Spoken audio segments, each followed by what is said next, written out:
Tātad, kādas tavuprāt ir aktuālākās studentu problēmas, vai ar kādām tu tieši saskaries strādīņu ikdienā? Studentu problēmas? Tas ir labs jautājums. Godīgi sakot, es šodien saskāros ar savu pirmo problēmu, jo šogad es esmu atradusi darbu. Man pirmā problēma bija tāda, ka šodien vesels 4 lekcijas, kur vidu vēl ir 2 stundu pārtraukums un tam līdzīgi. Un līdz ar to man bija jābūt 2 vietās vienlaicīgi, gan darbā, gan šeit. Un tad man nācās pēc pirmajām lekcijām skriet uz darbu, un tad skriet atkal atpakaļ, un es esmu atpakaļ, un slītēju semināru, un tad atkal jāskrien atpakaļ uz darbu.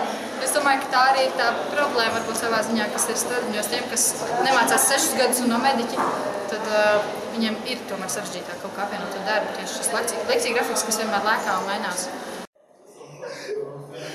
Es domāju, ka tas ir, piemēram, mums, tie grafiki visi, kas ir, ka tas, kad nav pēc kāds sapildies, piemēram, mēs šodien ļoti ilgi sēžam un gaidām visu. Un tad, es nezinu, tad, piemēram, tas, kad pasniedzēja arī, kad dažreiz mums tā vēl nav vajadzēs, bet kad nenāk, un tad visi ir priecīgais par to, ka nenotiek lekcijas, nevis par to, ka vienkārši nokavē kaut ko.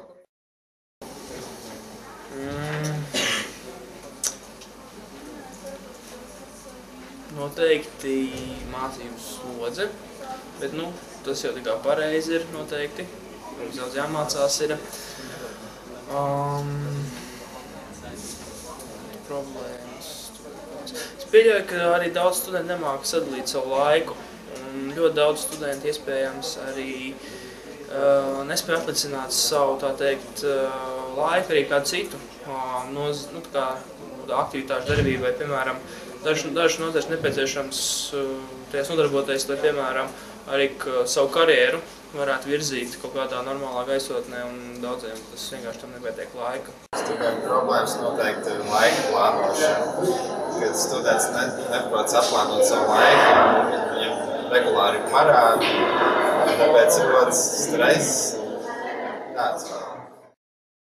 Pirmā problēma, kas tiek ļoti apspriests pēdējā laikā, tas ir, cik reizes var kārtot kolokviju, un vai kārtot bez maksas, kāds ir šobrīd, vai atkal ieviest maksas to kārtošanu nākamās, un cik reizes varētu pieļaut, jo, cik man zināms, kādu laiku bija tās 3 reizes. Un tad iestājās atkal par 2, un atkal tiek runāts par 3 reizēm, tad nav skaidrs. Un tad nākamais varētu būt, piemēram, ļaut vietējiem studentiem mācīties vienā programmā kaut par ārzemniekiem. Manuprāt, tā arī nebūtu tāda slikta, neslikta iespēja. Protams, arī jāattīst tas, kas jau tagad panākts. Atzīšana, Eiropas līmenī varbūt ir vērsts pāriet kaut kur augstāk, pasaules līmenī, tā tālajošajos plānos. That it's maybe too much work on one place, because we have so many different subjects that we have to study so much at the same time and we can't organize it properly. And focus properly on the details. We kind of have to learn quite superficially and therefore just can understand it not that well as we should maybe.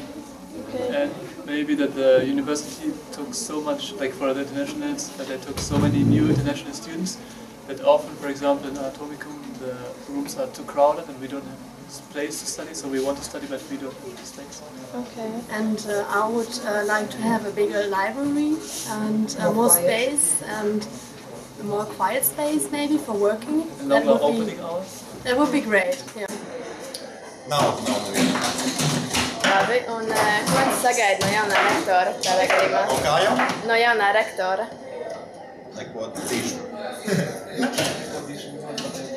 Nezinu, man liekas, pašā iestādē nebūtu nekādas vajadzības. Ko es sagaidītu, noteikti kaut kāds pozitīvs reformas. Konkrēti nevarētu uzskaidīt kādas, bet varbūt kādas izmaiņas studiju plānošanā, lai saraksts būtu, lai nerodās liela pārtraukums starp lekcijām. Bet pārējais esmu tā kā apmierina. Es domāju, ka kaut ko jaunu notiek, kāds jauns idejas notiek. Sagaidu pārdomātu politiku, pārdomātu stratēģiju, stradiņu attīstīšanai. Sagaidu lielāku pievēršanos sociālajām blokam, jo, kā zinu, tad sociālais bloks mūsu skaits paliek vien lielāks un lielāks. Protams, noturēt arī pārējās universitātes programmas attiecīgā līmenī un ieklausīties studentos, jo es uzskatu, ka jebkuras universitātes veiksmīgs pārvaldes pamats ir ieklausīšanos savos, tā teikt, pavalsniekos. Es neesmu izlūku to interesantas, kas būs. Okay. Es nezinu, tā var nosaukt par problēmu, bet Stradiņu augstskolā jau vairāk kā 20 gadus ir atrodams arī vairākas humanitāro zinātņu fakultātes. Manuprāt, mums ir ļoti spēcīga komunikācijas fakultāte un arī politiskas zinātņu fakultāte un citas. Bet, manuprāt, viņas netiek popularizētas tik ļoti, kā viņas vajadzētu popularizēt, jo pārsvarā, kā vienmēr, viņi asociēs ar medicīnu. Tādēļ es domāju, ka tā ir viena no lietām, ko rektors varētu darīt, jo tas būtu izdarīt ne tikai Stradiņu augstskolai, bet arī topošiem studentiem, kas vēlas apgūt zināšanas. Yeah, for the library, prolonging library hours. That would be great, yeah. Having a longer time for studying here, that would be really great. Maybe stricter rules that if someone is talking right away is either one's told, otherwise has to leave.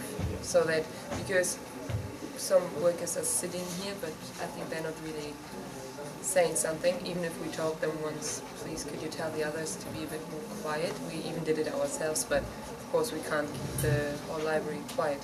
And for the work we have to do, maybe they can organize the timetables better, because now we have colloquiums 3 in a week, and they can just organize it that we have a colloquium every week and not 3 in 1 week. Many people are saying that this is the biggest problem. Yeah, Or change a bit of the program, because the first year is quite calm, relaxing, so maybe go ahead with one subject already and starting in the second semester, so everything gets a bit loose. Man nav mazākās nojausmas. Es teikšu godīgi. Es pat, godīgi sakot, es nezinu, ko rektors var dot, tāpēc es nezinu, ko no viņa var sagaidīt, jo man nav nejausmas, kāda ir viņa darba pienākuma, un ar tiem es nekad neesmu iepazījusies. Ja es ar viņiem iepazītos, tad visticamākais es zinātu, ko arī viņam var paprasīt, bet katrā ziņā es vēlu viņam veiksmi turpmākajā darbā. Paldies!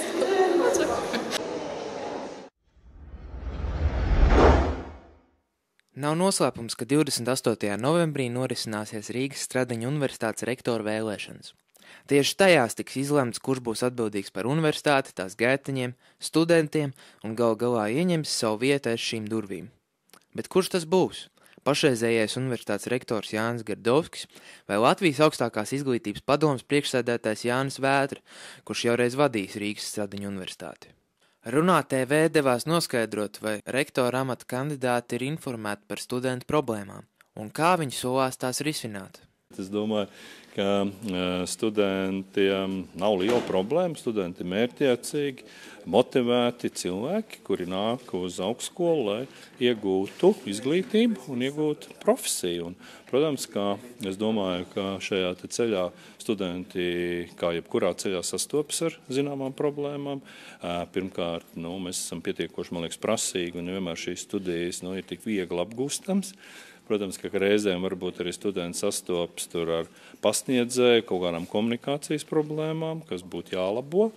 Un es nezinu, mums likās kādreiz varbūt, ka ir problēma šī 2 reizes iespēja kārtot pārbaudījumu, bet aktualizēt šo problēmu, studenti paši teica, ka tā nesot problēmu. Studentiem es domāju, ka šobrīd viena aktuāla problēma ir saistīta ar sociālo nodrošinājumu. Es domāju, tas ir tas, lai nodrošinātu savus dzīvošanas līdzekļus, uzturēšanos, grāmatām, vispārējo. Otrs ir jautājums, kas, manuprāt, Rīgas Stradiņu universitātes studentiem, teiksim tā, ierobežotās iespējas ārpus tiešā mācību darba, kā tas tiek saprasts, auditorija darba, pilnveidot sevi. Mums ir, protams, koris, ir deju kolektīvs, bet tas ir ierobežotam cilvēku skaitam, ja mēs rēķinām pret 7000 studējošajiem. Es minējuši dažus pašus studentu nosauktās problēmas un jautāšu, kā jūs tās risinātu, ja jūs tagad turpināsiet būt rektors. Teiksim, aktuāla problēma esot stāvvieta, ka vietas ir tik, cik ir, un pārējās automašīnas tiek novietotas apkārt vietās, kur acīm redzot to laikam nevar darīt, jo tiek daudz sodīti, kā to risināt, kur lai pārējie liek mašīnas. Viena, protams, atbilde, kas varētu būt tāda, ka mēs to stāvvietu servisu īpaši nenodrošinām, bet otrs ir, ka mums ir padomā paplašināt, jo mums pieder tas zemes gabals, kas ir uz Statoil pusi, un tur varētu paplašināt, bet tas nebūs 100 mašīnām, bet varbūt kādām 30-40, bet tas varbūt zināms atspaids. Un arī tas, ko es jau stāstīju, kā mums ar Rīgas domu ir tātad šīs te pārunas pa papildu šo te zemes gabalu nomu, kas ir aiz universitātes. Un šeit jau būtu tātad jau ļoti liels iespējas tāda transporta izvietošana šajos te objektos. Tātad šeit ir divas iespējas. Viena ir iespēja būvēt daudzstāvu stāvvieti, bet otrs ir aspekts, ka tomēr varētu daļu no studiju procesa sadalīt un nekoncentrēt visu tieši Rīgas Stradiņa Universitātes Zirciema ielas korpusā, bet tātad atverot Aniņmuižas bulvāru, daļu no studijām līdz ar to arī potenciālajām automašīnām pārceltos uz Aniņmuižas bulvāru. Kā ir ar lekciju tiem robiem? Tā kā ir sūdzības par to, ka ir, teiksim, lielas pauzes starp lekcijām vai tas, kad ir jābraukā no vietas uz vietu? Kā ar to tikt galā? Šis jautājums jāsadala tā, ka viens iemesls robiem ir mācību spēku laiks, kad pats mācību spēks var ierasties. Un tātad šeit būtu runa par to, ka līkstot mācību spēks ir sevišķi tos, kas nav pilnlaika strādājošie, tātad pamatdarbā Stradiņa universitātē, bet ir tā saucamie pasniedzēji, kas nāk no malas, ka tur tātad kā viens no nosacījumiem ir, ka viņiem ir jānāk noteiktajā laikā. Otrs ir aspekts, kas ir saistīts ar operatīvāku izzināšanu par to, cik studējošiem tās telpas ir vajadzīgas. Un tas ir saistīts ar to, ka nodarbības semināri, tas viss ir obligāti apmeklējums, bet lekcijas nav obligāti apmeklējums, tad ir atšķirīgi priekšmeti, bet ir priekšmeti, kur tas ir obligāti, vairāk obligāti un citos, kur ir mazāk obligāti. Un tātad arī šī aspektā varētu skatīties, vai piemēram, vienmēr vajag lielās lekciju telpas šeit. Varbūt, ka ir arī iespējams tās lekcijas organizēt jau mazākās telpās, un tātad tas arī ļautu mums operatīvāk saprast, jo vienkārši, ka mēs apskatāmies, ka tur ir tik un tik studējošie no semestra sākumā un priekš tā tiek noteikti lekcija telpa, tad varbūt semestra vidū situācija ir pamainījusies un to varētu jau operatīvāk risināt, bet nevis tā kā akmenī iecirst uz visu semestri.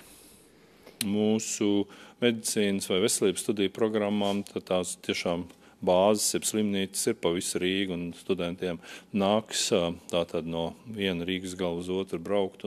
Bet tas jau ir bijis arī tā kā vēsturiski. Tad, kad es studēju, tad mēs arī braucam no Gaļezeru uz Stradiņiem un uz pirmo slimnīcu.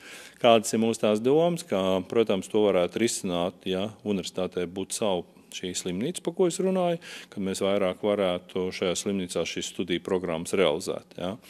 Otrs ir, protams, plānošana, tātad, jo labāk var viņus izplānot un ņemt visus šos te apstākļus, tātad pārējot patreiz jau, tomēr, kā mēs datoru izmantojām un datoru programmas, kuras palīdz rēķināt tos starplaikus, braukšanas periodus un pārējos, tas varētu būt arī optimālāks grafiks. Un tikko jūs parādījāt ļoti izsmeļošu prezentāciju, bet varbūt tomēr īsumā tāds īsi un kodolīgi pārstāst prioritātes. Kas tad jums būtu? Prioritāte numur 1 ir mūsu studiju programmu kvalitāte. Tātad celt šo kvalitāti un varbūt labot tām, kurām nav tik laba.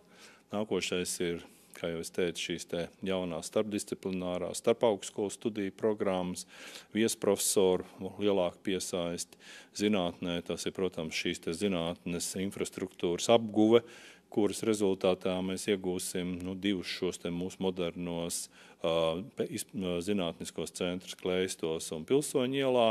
Ja mēs runājam par sociālo atbalstu, tad es rādīju gana plašu šo te mūsu sociālo pasākumu plānu, kur sākot ar bērnu dārzu un beidzot ar šo te studentu atpūtas nometnes Taurenē, tālāk izbūvu. Mums ir, protams, pašiem jāvienojas, kuras ir mūsu tās labākās prioritātes. Kā jūs dzirdējat, studenti, izteica šeit vēlmi, ka grupu, studentu skaits grupā varētu būt samazināts. Tas jāvērtē, uz kuru pusi, vai mēs ejam uz mazām grupām vai kaut kādu to.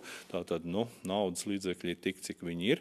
Viņas var investēt dažādi. Viņas var investēt infrastruktūrā, viņas var investēt algās, viņas var investēt, šo te kontaktstundu skaitu palielināšanu. Tas ir mūsu kopējais uzdevums. Tātad apspriedīsim universitātes budžetu, tad arī lemsim. Man tomēr pirmā prioritāte būtu paša studiju procesa organizācija un studiju programmu izveide, realizācija, tātad īstenošana, tās studējošo iesaista, atgriezniskā saite no studējošiem un veids, kā tiek uzlabota studiju programma. Otrs aspekts tas ir par pētniecību, un tieši, ja mums ir puslīdz skaidrs, kur mums ir tie izcilības virzieni, kur mums ir vislielākie un labākie rezultāti sagaidām, inovācijās. Sevišķi liels sekmes nav, bet vismaz mums ir struktūra, kas ar to nodarbojās. Tad faktiski ļoti nopietni ir jāstrādā pie to, kā pētniecība vairāk ienest tieši studiju procesā.